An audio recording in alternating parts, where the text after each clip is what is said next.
¿verdad?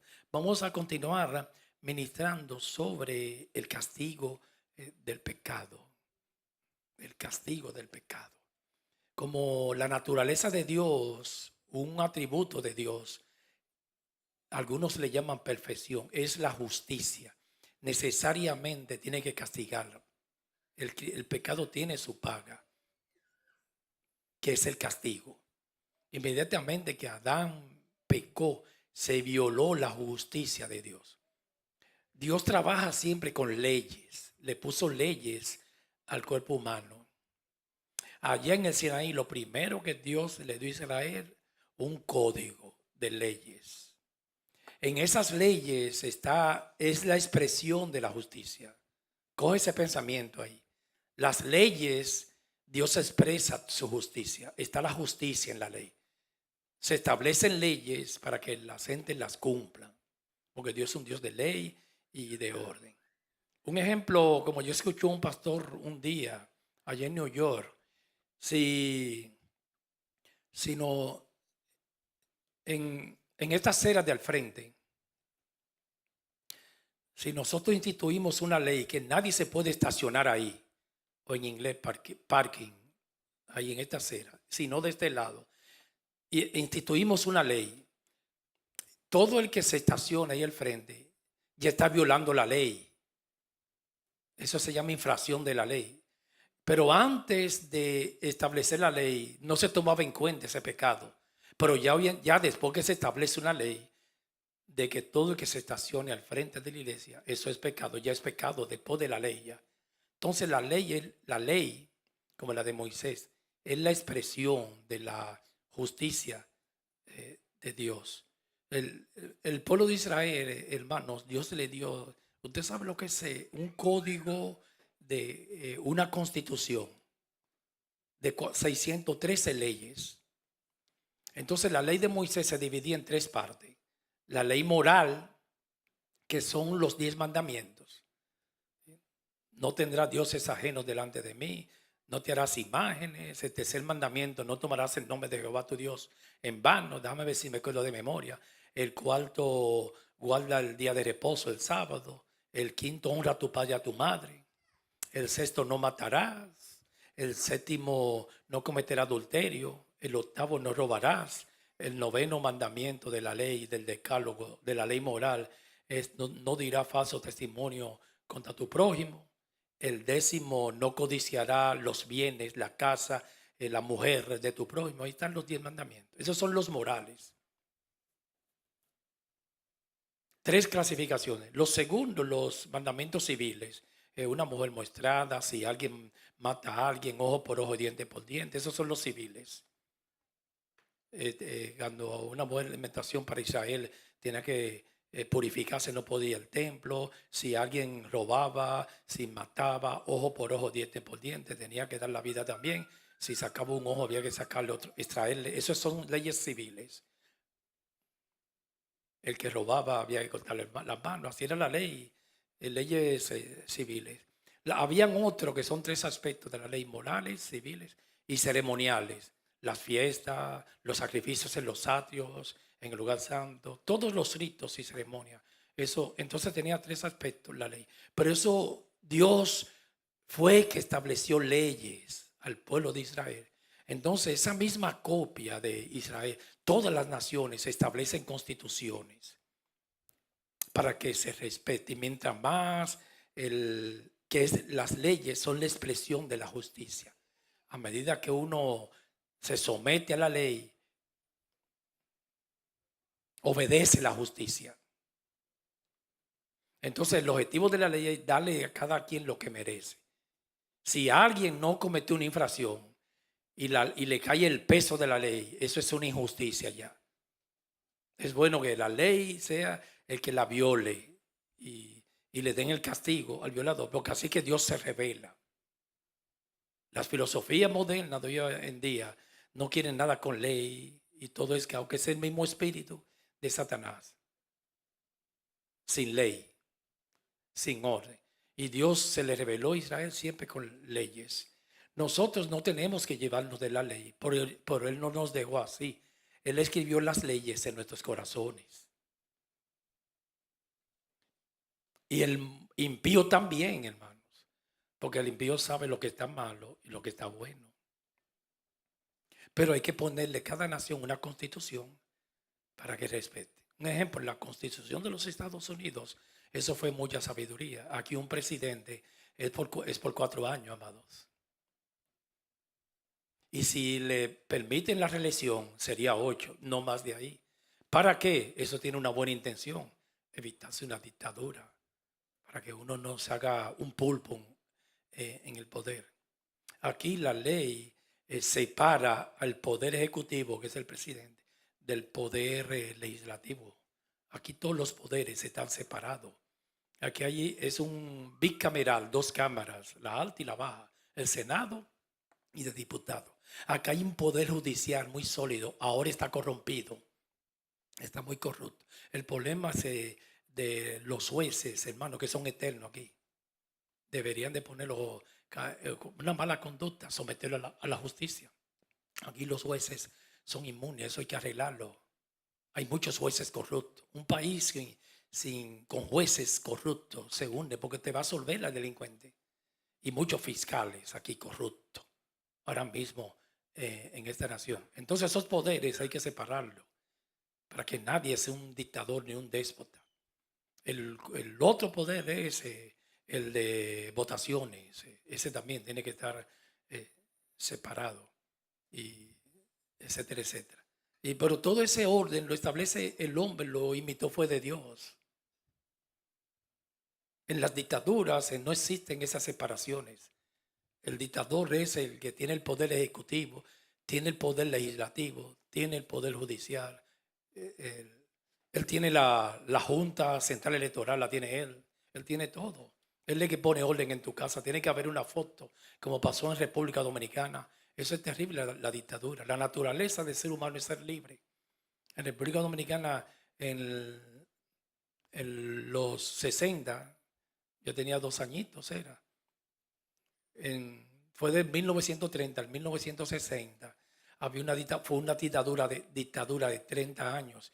En cada casa había que tener una foto grande en la sala del bendito hombre, Rafael Leonidas Trujillo. Eso era terrible, hermano. En mi casa había una foto. Yo desde niño miraba esa foto del dictador. El que no tenía esa foto lo metían preso, porque era como un dios.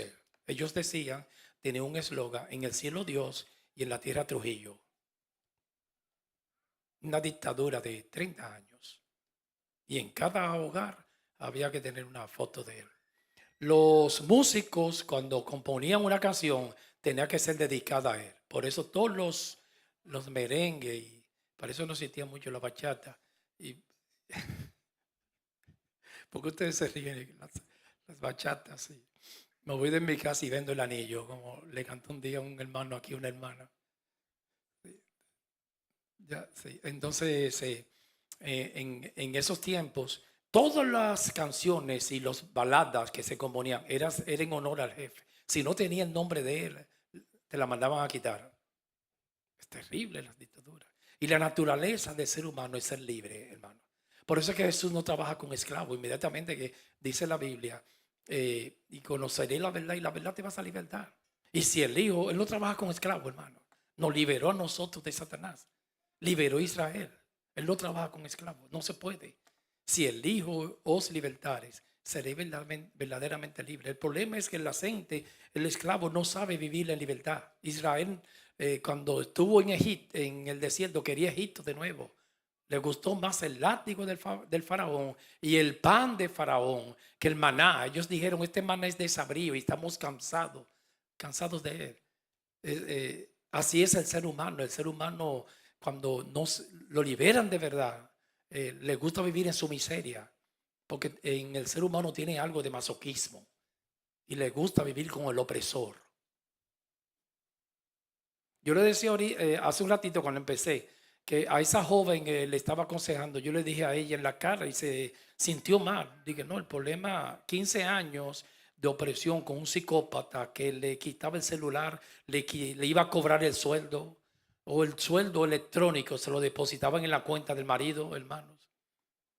Y cuando me contó todo eso, yo le dije, ¿cuántos años tú duraste en manos de ese verdugo? 15. No, pero él no es malo. La mala eres tú. Se ofendió. Porque así que yo trabajo, hermano. Y no, usted es la mala, usted hay que estudiarla. Está bien un año que te engañe. O la honeymoon. Pero hermano, 15 años. Durmiendo con ese psicópata. Y te ponía GPS en el carro. Usted es la mala. Hay que trabajar es contigo para que no te deje oprimir. En las iglesias hay que trabajar no con los chupasangre, con el pueblo. Porque siempre los pueblos son los malos. Porque, oye, porque se hace partícipe de pecado, lo apoya y le da a sus chavos. Es con las que están ahí. En las naciones, no es con el político. Los malos son, tienen que la vuelta. Ejemplo, en Venezuela, ellos pusieron su verdugo, buscaron su miseria, a comer en los zafacones. Cuba, lo mismo, ellos. Ya no hay elecciones, ya, pero ya hubo un tiempo que le besaron los pies al dictador y lo abrazaron y dijeron, este es mi libertador. Ellos son los culpables. Siempre hay que trabajar con la víctima, no con el victimario. Y en las consejerías siempre trabaja con la víctima. No, tiene que abrir los ojos, cuídate, observa. El que mira sin observar está ciego. Entonces el pecado, como Dios establece, es justo. La justicia tiene que vindicarse. Se vindicó la justicia con Cristo. Fue una ofensa a la justicia el pecado de Adán. Entonces tenía que venir uno igual a la justicia y fue Cristo que se hizo pecado. El que no conocía pecado por nosotros se hizo pecado para que nosotros fuésemos hechos justicia de Dios en él. Y ese es el tema. Estamos hablando del castigo del pecado. No, yo dije el miércoles, ¿se recuerda? El arrepentimiento en contra de la justicia no es todos los días, es una sola vez. Ahora, el cristiano, como Dios es santo, debe de vivir arrepintiéndose a diario. Hoy, cuando empezamos a orar, lo primero que hicimos es pedir perdón. Jesucristo, dame más lento. ¿Quién está traduciendo hoy? ¿Quién? Oh, Jesucristo en la oración, no me gusta mucho esa palabra modelo, pero la oración ejemplo a los discípulos. ¿Qué fue lo primero que dijo? Cuando estaba enseñando a orar a los discípulos. Ustedes van a orar así. Padre nuestro que estás en los cielos, santificado sea tu nombre. Venga tu reino. Así como se vive en el cielo, que se vive aquí. Tremenda oración, hermano. El pan nuestro de cada día, dánoslo hoy. Y perdona nuestras ofensas, así como nosotros perdonamos las ofensas de los demás. Entonces uno tiene que vivir pidiendo perdón a diario, cada vez que el Espíritu Santo. Desde que yo voy a mi cama a orar con el Señor o en la sala, lo primero que hago es, Señor, perdóname. Ese perdón es a diario. Yo como que me incomodé con mi esposa, ella ni cuenta se dio, porque yo estaba bien incómodo con ella. No es que estaba incómodo yo, pero hay momentos que me he incomodado y le pido perdón. Ay, padre, le hablé mal a mi esposa, voy y le pido perdón. Yo me la paso pidiendo perdón a diario. Y si yo sentí que te ofendí, también te pido perdón. Eso es diario. Ahora, el perdón de la justicia, cuando se me imputó, me hicieron nacer de nuevo. Eso es una sola vez, hermano. Es un evento único. El nuevo nacimiento es un evento único. La regeneración. Después viene la santificación diaria para que me parezca a Cristo a través de la renovación del entendimiento. Entonces, ese perdón es uno solo ya. El día que el Señor me llamó y se me reveló, me bautizó en el Espíritu, me regeneró un nuevo nacimiento. Ahí yo pedí perdón. Otra pregunta, I have one question. Vamos a hablar claro, amados. Le voy a pedir permiso a mi esposa, porque cada vez que a ella le tocan ese tema, despierte que te voy a contar un chisme. Ella le toca ese tema, le afecta mucho a ella, pero con permiso a ella, amados, yo tengo una seguridad, como que si estoy aquí de pies ahora mismo. La primera hija que murió, que yo la había ver en el cielo, hermano, ella. Entonces te tengo una noticia.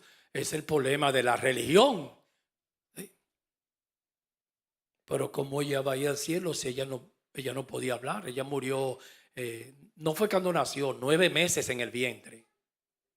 Ella se le enredó el cordón umbilical. Ella no podía pedir perdón en el vientre, hermano. No tenía capacidad para hablar tampoco.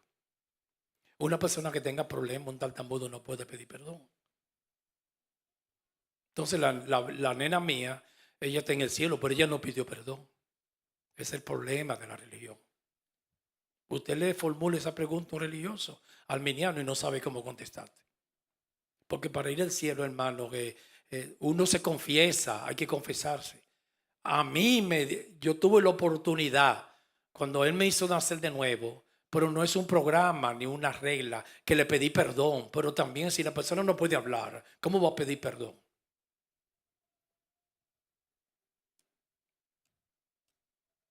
Ese se llama la elección. O sea, esa bebé para mí nació de nuevo en el vientre. No lo confesó porque no podía hablar. Tenía 9 meses ya, pero no tiene capacidad de hablar. Estaba unida a mi esposa a través del cordón umbilical. Fue un día terrible para nosotros. Pero ya yo tengo una seguridad que ese día, cuando yo parta la presencia, yo la voy a ver a esa niña, a esa bebé.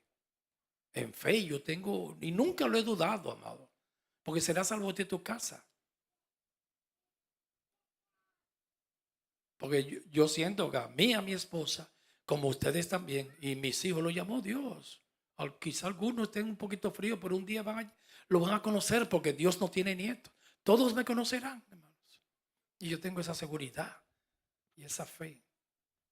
Usted diría, ahí tus familiares, no lo del núcleo. Usted sabe cuál es el núcleo. El esposo y los hijos. Y tus hermanos biológicos, I don't know, porque no te hablan mentira. Yo no sé. Yo tengo hermanos biológicos que son ateos. Y tus tíos, la mayoría de borrachones, yo no sé. Eso a mí no me toca contestarte eso a ti. Ahora, yo sí sé, hermanos, que cada bebé que salió del vientre de mi esposa, eso van para el cielo, usted puede estar seguro. Y sin obra, por la justicia de Cristo, por un nuevo nacimiento. Le dijo Jesús a Nicodemos que para entrar al reino de los cielos hay que nacer de nuevo. Aunque lo confiese o no lo confiese, va para el cielo, hermano. Porque esto es por elección. La bebé mía no lo confesó, ni se arrepintió, no pasó nada de ese proceso y está en el cielo ya. Un niño con problemas del habla no va a poder confesarlo. Ese es el gran problema de la religión, que usted le mate el gallo en la funda, usando ese algo popular del lenguaje coloquial. Le mate el gallo en la funda, hermanos. Porque ellos lo ponen como un requisito, que si tú no lo confiesas, te va para el infierno. El arrepentimiento de la justicia, yo dije ahora, es uno solo. Ese es un solo arrepentimiento. Cuando nacemos de nuevo y se nos imputa la justicia divina. Yo voy a buscar un texto, hermano, que yo a veces le huyo ese texto, pero no lo voy a oír más, porque es un texto muy controversial en las iglesias. Y yo te voy a abrir mi corazón en esta hermosa tarde o noche. Te voy a abrir mi corazón. No me gusta, yo lo he explicado, pero no me gusta explicar ese texto de Hebreos. Porque el problema es, hermanos, que a mí cuando yo enseño algo, no me gusta ver como que, me gusta corroborarlo porque pertenezco a la iglesia de Cristo. Aunque sea un comentarista que hable de eso. Y cuando yo veo que nadie habla de eso, me preocupo, no te lo voy a negar. Pero no importa, hay que estar enamorado de la verdad, aunque nadie lo hable. Hay que hablar de eso, amados.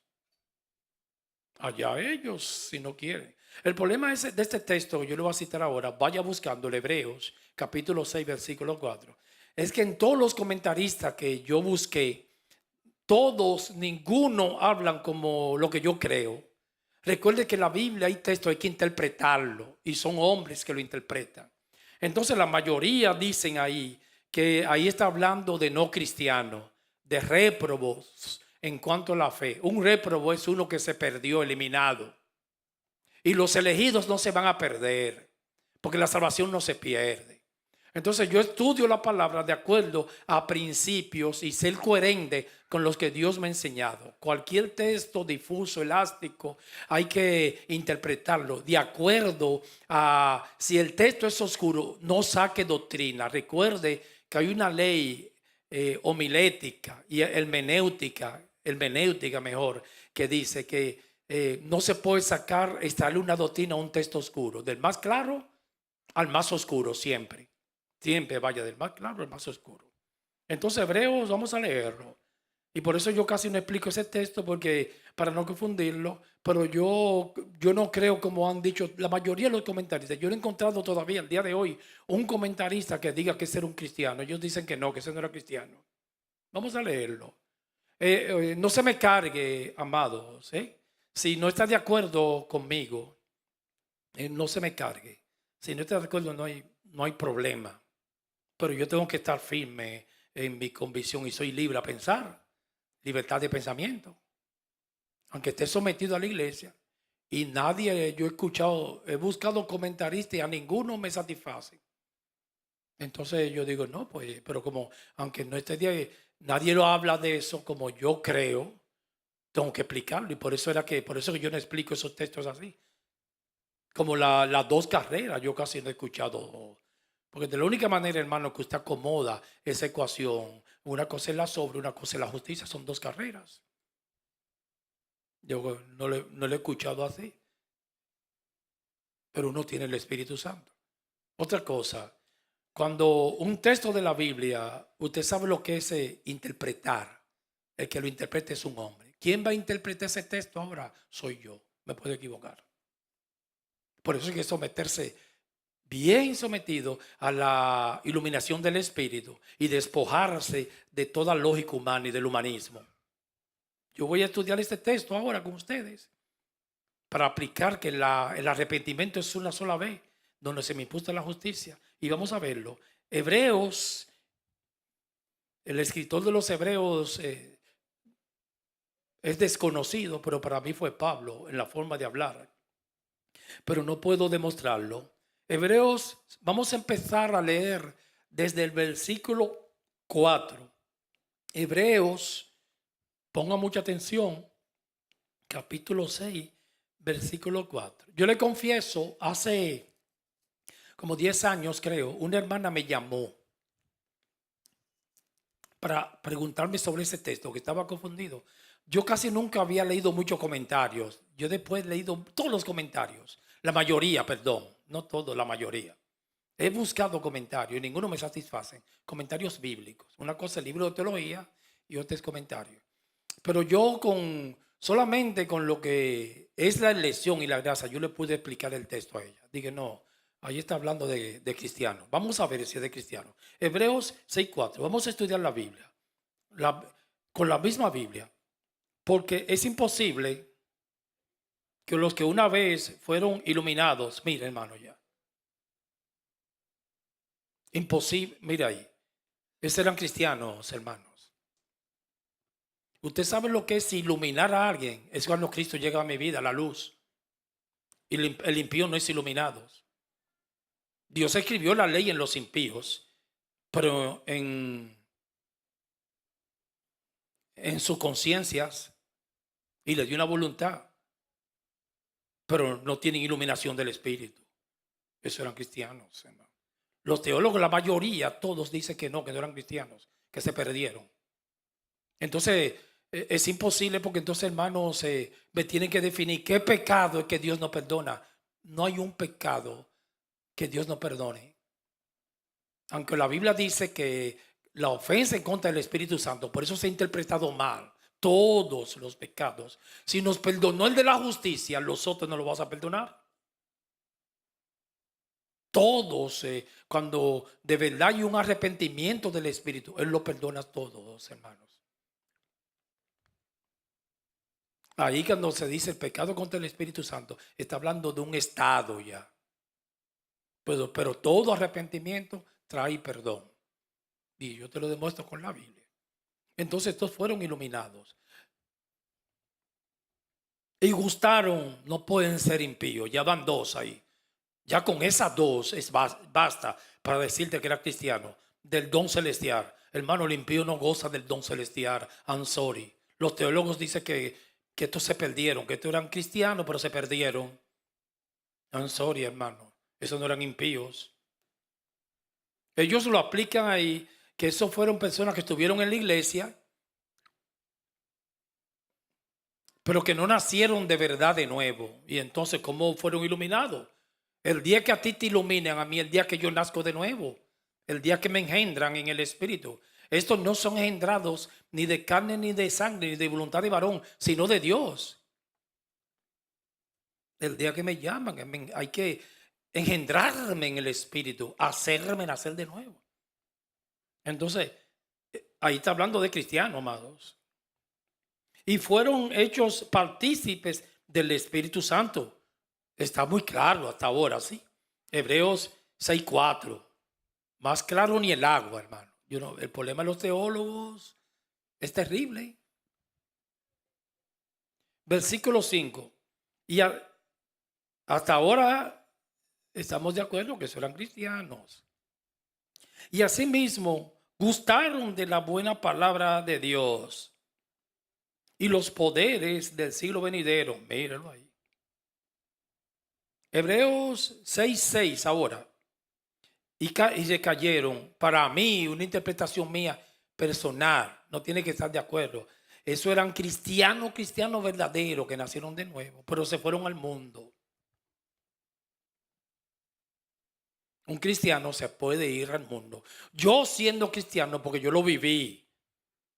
El primer año que yo estuve en la iglesia, allá en New York, en el Bronx, yo después cuando me fui al mundo un tiempo, hay cristianos que dicen me fui al mundo, o un cristiano y el pastor le dijo, no, tú no te fuiste, tú siempre has estado allá. Y eso es terrible porque yo lo viví. Empecé a beber y a bailar, lo mismo de antes. El perro vuelve a su vómito y la puerca lavada a revolcarse en su cieno. Volví a revolcarme en mi cieno. Tenía en mi lodo, tenía un año de servirle al Señor. Me soltaron y el jabalí fue para el mundo. Ahí empecé a bailar, a beber y vinieron 7 espíritus más y estaba bien atado. Yo sé lo que es un cristiano y ser mundo. O sea, yo gusté y fui iluminado, pero me fui al mundo porque no había crecido, no había echado raíces. Duré poco allá, me dieron duro en el mundo ahí sí. Porque eso fue en la época, ya yo era cristiano, ya Dios se me había revelado y yo fui a hacer el internado allá. Y recuerdo que llegó un interno, amigo mío, y desde que me vio y me dijo, Reynoso, vamos a ver, no le digas eso a nadie. No le digas eso a nadie, a mí ni Denis, oyeron, es entre nosotros aquí. Estamos en el internet, pero entonces me dijo, vamos a dar una cervecita y yo con el doctor Manzanillo.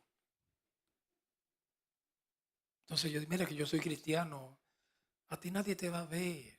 Y fuimos a la bodega de la esquina. Yo recuerdo que Manuel la conoce, claro, y esa maternidad. Ya a mí, Denis la tiene que conocer porque Denis se ha hecho dominicano ya. Nelisa lo pidió a él, va a darle él es americano y ecuatoriano, pero ya Nelisa le está haciendo los papeles. Sí, porque él no sale de dominicana. Él allá aquí, hermano, que ni nosotros. Él conoce más que yo. Entonces, en esa maternidad de los Minas, ¿te recuerdas, Manuel?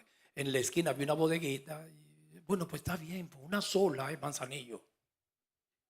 Hermano, esa noche me vi como, las de allá no son chiquitas como latitas de 4 onzas. Son botellas que hay que llevar entre 3, de 40 onzas. Me vi como 2 de 40. Y ahí ya el doctor Manzanillo iba siempre en los momentos libres a darnos unos traguitos, dije, tranquilo. Después un día estaban como una salsa, yo bailaba mucha salsa antes, ¿no? Pero no como esto baila, yo bailaba mucha salsa. Manuel, yo bailaba mucha salsa. Y había una salsa encendida y empecé a bailar salsa. Ya estaba en el mundo. Gracias a Dios que no hice más de ahí, pero estaba en el mundo ya. Cuando yo volví para atrás, recaí. Cuando yo volví para atrás y me humillé en la presencia del Señor. Él me perdonó, hermano. Misericordioso es Dios. Por eso es que estamos hablando del castigo del pecado. El problema mío en lo personal, y yo sé que ustedes, porque yo veo como ustedes piensan, el problema mío, hermano, lo que yo menos pienso es en castigo. Yo no quiero pecar, pero no es por el castigo. Yo le tengo miedo al infierno, pero no es por eso que yo le sirvo a Dios por el infierno. Ni para estar ni en el cielo también. Me gustaría estar por Él. El problema mío es que yo siento un dolor en el corazón cuando yo ofendo a Dios. Ese es mi gran problema. Porque hay personas que tratan de portarse bien. Es para que no le bajen las manos, para que no lo castigue. Pero el problema mío no es el castigo. Es que me siento un dolor y me deprimo cuando estoy ofendiendo a mi Dios. ¿Por qué? Guay, porque Él ha sido muy bueno conmigo y misericordioso. Y Él no se lo merece, hermanos. A mí nunca se me olvida que me puso a vivir esa situación una de las hijas mías que me hizo algo y me hizo incomodar. Y ella estaba llorando.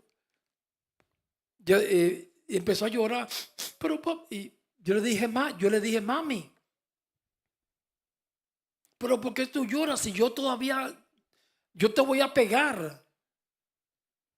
Porque el que no disciplina a sus hijos, dice Salomón, los aborrece. Y la vara de la corrección, la necedad está ligada al corazón del muchacho, pero la vara de la corrección la apartará de él, sin maltratarlo, psicológico.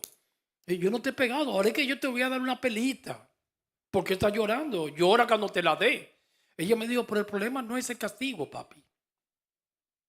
El problema es que me siento mal. Tú no te mereces que yo te ofenda, ¿sí? Y tú estás bien incómodo conmigo. Y yo te quiero honrar. Y me quebranté con eso. Digo, oye, pero esa muchacha, ¿dónde lo leyó eso? ¿En qué Biblia? La palabra de Dios, amado. Y el cristiano hay que enseñarle bien. Cuando un cristiano neumático, no sárquico, carnal, porque hay dos clases de cristianos, sárquicos y neumáticos. El psíquico no tiene iluminación. Un cristiano neumático, hermano, la preocupación de él no es que va a perder la iglesia, en el dinero y en el ministerio. Es que no quiere ofender a Dios, ni en sueño, hasta en sueño. Cuando yo me siento haciendo algo malo, yo me levanto turbado. Ay, gracias a Dios que fue un sueño. Porque que no me gusta ofenderlo, me siento muy mal. Y cuando voy a orar, es una persona y yo tengo un diálogo con él y como que no le quiero levantar la cabeza. Por eso es que siempre voy, Señor, cúbreme con tu sangre, que hice algo malo. Y yo sé que tú estás incómodo conmigo, pero Él siempre me ha perdonado, hermano, y a ti también. Entonces, ¿cuál es mi adoración? Una gran gratitud al Señor. Fue un día que el Espíritu Santo me contestó esa pregunta que un pastor, amigo mío, él me decía que nunca ha visto otra mujer, que él la más tuvo esa sola esposa, se casó virgen. Y yo decía, wow, yo hubiese querido ser como tú. Y me dio como una cosita, tú me llevas mucha ventaja. Y un día el Señor me contestó es bonito eso. Pero el Señor no tiene una fábrica de galletas ni de blog. Él hace como Él quiera. Él permitió a algunos que se revolquen más. Pero el que se revolcó más, hay más gratitud. Entonces me dijo, la adoración tuya es diferente a la de Él. Porque es que Él nunca estuvo perdido, pero tú estuviste perdido como el hijo pródigo. Y caíste muy hondo. A mí me sacaron, hermano, de un agujero bien oscuro. Yo lo que vi era oscuridad. Y cuando me sacaron de ese agujero, yo no sé a ti, pero a mí yo estaba bien lleno de lodo, hermano. Y hubo que usar mucho detergente, la sangre de Cristo para limpiarme. Y digo, ay, ¿cuánto lodo? Y saca lodo. Un día él me dio un sueño limpiándome. Yo decía, ¿por qué tanta tierra? Y no termina de limpiarme. Entonces la adoración así es, proporcionar a la gracia de Dios. Un corazón agradecido. El apóstol Pablo también le pasó lo mismo. Fue un hombre que perseguía a la iglesia de Cristo. Él consintió la muerte de Esteban. Y por eso era un hombre que estaba enamorado de Dios. Porque donde abunda el pecado, abunda la gracia. Dios tuvo que perdonarle muchos pecados, perseguía a la iglesia de Cristo. No sé, todavía no registra a nadie que él mató a alguien, pero él la perseguía, Dios lo guardó. La adoración nuestra, los ángeles cantan mejor que nosotros. Pero no cree, hermano, ellos no le pueden dar una adoración como la de nosotros. Los hijos de Adán, que somos hijos de Cristo. Porque en Adán somos alma viviente, en Cristo espíritu vivificantes, que damos vida, tenemos la misma vida de Cristo. Porque nosotros no perdimos. Y la adoración es llena de gratitud. Los ángeles nunca se han perdido, a excepción de la tercera parte de los ángeles caídos, de los demonios que están en el abismo, que pecaron con Satanás. Y si hay personas que Dios permite que siembren en el mundo mucho en la carne. Pero cuando volví, Dios me rescató. Lo que Dios no podía hacerme nacer de nuevo, hermano. Porque es un solo nacimiento. Yo nací de nuevo, me fui al mundo, porque no tenía raíces. Por eso es que el cristiano tiene que crecer espiritualmente. Un cristiano nuevo, de nada se ve el mundo, porque todavía tiene todas esas luchas. Ahora cuando madura ya no.